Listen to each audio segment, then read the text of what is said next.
আমরা এখন মহাবলীপুরমে শোর টেম্পলের সামনে দাঁড়িয়ে আছি। ওই দূরে দেখা যাচ্ছে,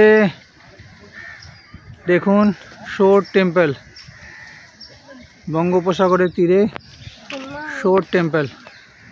আচ্ছা, এই মাঝখানের যে মন্দিরটা দেখতে পাচ্ছেন, এটা ঢোকা যাবে না, ওটা এন্ট্রি রেস্ট্রিক্টেড করা আছে, ঢোকা যাবে না। মাঝের ছোট মন্দিরটা হচ্ছে বিষ্ণু মন্দির, মাঝের ছোট মন্দিরটা হচ্ছে বিষ্ণু মন্দির।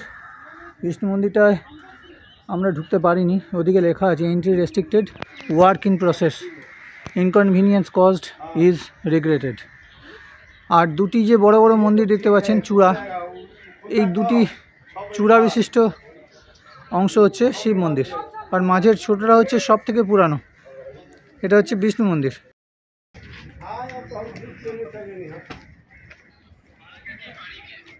आप जौन बुझो पढ़वा का मिलता है तो बढ़िया रहता है। हाँ,